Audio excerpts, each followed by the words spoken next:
নাম মুর্শিদ মুহাম্মদের নাম, ওই নাম জপিলে ওই নাম যে জন জপিবে খোদার কালাম মুর্শিদ খোদারি কালাম। আল্লাহ আপনার ছোট্ট বান্দা তাওহীদ হোসেন তার নাম করছে বাপের বেটার কাম, কতগুলো চাওয়া করেছে কান আল্লাহ দানখানা কবুল করে নেন, জানে মানে বরকত দিয়ে দেন। বংশ থেকে যারা অন্ধকার কবরে গেল কবরগুলো জান্নাতের টুকরা বানায় দেন। কিয়ামত পর্যন্ত ওই কবরবাসীদেরকে আর কবরে কান্দায় না। আল্লাহুম্মা আমিন। আমাদের একটু খেয়াল করেন, ওরে দরদের ভাই যুবক একটু খেয়াল করো যুবক, তোমার হাতটা কিন্তু এমনি এমনি বড় হয় নাই। যুবতী তুমি এখন না হাতে শুনো কোনো কথা বললে তার দিকে মুখ ফিরে চোখ রাঙায় কথা বলো, এমনি এমনি কিন্তু তুমি এত সুন্দর যৌবন সুন্দরী হও নাই।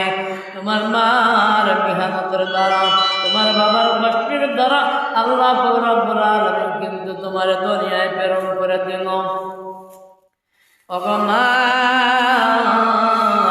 এইবার জমিলা সুন্দরী দায়িত্ব পালন করলেন মাদ্রাসার হুজুর। জমিলা সুন্দরী আমপাড়া পড়বে, মাদ্রাসার ছাত্রীরা ছাত্ররা আমপাড়া নিবে।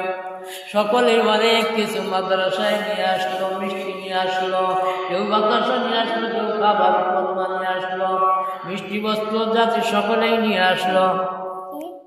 কি নাম? ঈশা নারায় তাকবীর আল্লাহু আকবার। মুসাম্মাত ঈশা খাতুন আল্লাহ কতগুলো চাওয়া করলো, আল্লাহ দান করে কবুল করিলেন, জানে মালি বরকত দিয়ে দেন, বরকত সুন্দর করিয়ে দেন। আল্লাহ আসমানি বেলা জমিনি বেলা থেকে হেফাজত করেন। আল্লাহুম্মা আমিন। ওরে বন্ধু যুবকরে একবার খেয়াল কর, ওরে নবীর উম্মতের দল, এইবার মন দিয়া শোনোর যুবক, এটা যখন আমপাড়া নিবে দুই চোখের পানি ছেড়ে দিয়ে দিয়ে কাঁদবে। হুজুর ডাক যাবে, জামিলা সুন্দরী মা গো তুমি কেন কাঁদছ? বলে হুজুর আজকে যদি এই দুনিয়ায় আমার মা এবং বাবা থাকতো তাহলে আমি মা বাবার কাছে যাই বলতাম, মা আমি আজকে আল্লাহর কোরআনের আমপাড়া হাতে নেব, আমার কিছু মিষ্টি কিনে দাও। কিন্তু আমি জমিলা সুন্দরী হওয়ার পর সেই ভাগ্য আমার আল্লাহ রাব্বুল আলামিন আমার দেন নাই।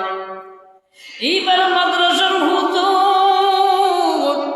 ডাকতে বলে, জমিলা সুন্দরী মা গো তুমি চিন্তা করিও না, তোমার পক্ষ থেকে যত মিষ্টি লাগা আমি ক্রয় করে ছাত্র ছাত্রীদেরকে খাওয়া দেব। এমন করতে করতে জমিলা সুন্দরী একদিন কোরআন হাতে পেয়ে গেলেন, আল্লাহর দেওয়া কোরআন। কোরআনকে যখন জিজ্ঞাসা করা হয় কোরআন তোমার বাড়ি কই, কোরআন সুন্দর করে জবাব দেয়, হুয়া কুরআনুন মাজিদুন ফি লাওহিন মাহফুজ। আল্লাহ রাব্বুল আলামিন এই কোরআনকে একবার জমিনের মধ্যে প্রেরণ করেছিলেন। জমিনের মধ্যে যখন প্রেরণ করলেন একটা পাহাড়ের উপরে কোরআন দান করে দিলেন। পাহাড়ের নূর, যেই পাহাড়ের উপরে কোরআন নাযিল করিয়া দেয় আমার আল্লাহর হাতের বরস লেগে পাহাড়টা নূরে নূরান্বিত হয়ে যায়।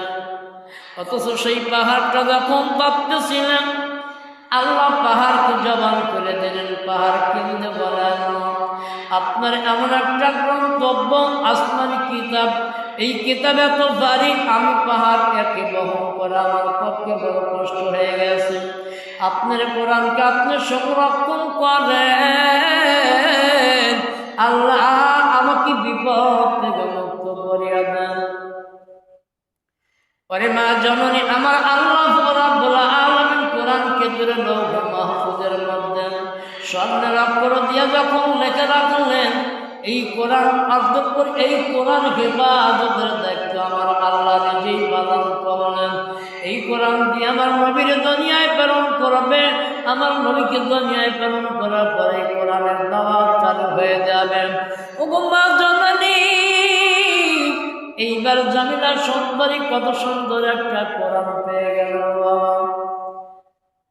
মাদ্রাসার হুজুর জামিলা সুন্দরীকে কোরআন এইবার উপহার দিয়ে দিলেন। কোরআন উপহার দেওয়ার পরে হুজুর থামেন নাই, এইবার হুজুর ডাকদা বললেন, মা জামিলা সুন্দরী এইবার মন দিয়া পড়ব বাবা। পরে নবীর উম্মত উম্মে জামিলা সুন্দরীকে মাদ্রাসা হুজুর ডাকদা বললেন, মা গো তুমি যখন এই কোরআনকে ভালোবাসবা, মহাব্বত করবা, আল্লাহ রাব্বুল আলামিন নিঃসন্দেহে তোমার নিজেই তোমার জিম্মাদার হয়ে যাবে। এই কোরআনের মধ্যে আল্লাহর মহাব্বতের কথা লেখা হয়, এই কোরআনের মধ্যে নবীকে ভালোবাসার কথা লেখা আছে। এই কোরআনের মধ্যে নবীকে ভালোবাসলে কেমন হবে, নবীকে যারা ভালোবাসছে তারা কি উপকৃত হবে তাও লেখা আছে। জামিলা সুন্দরী মা বোন তুমি কোনো দিকে খেয়াল করবে না, কোরআনের দিকে খেয়াল করে কোরআনকে মহাব্বত করিয়া কোরআনকে ভালোবেসে কোরআন খানা তুমি দেহের মধ্যে উজাড় করে নাও। সুবহানাল্লাহ।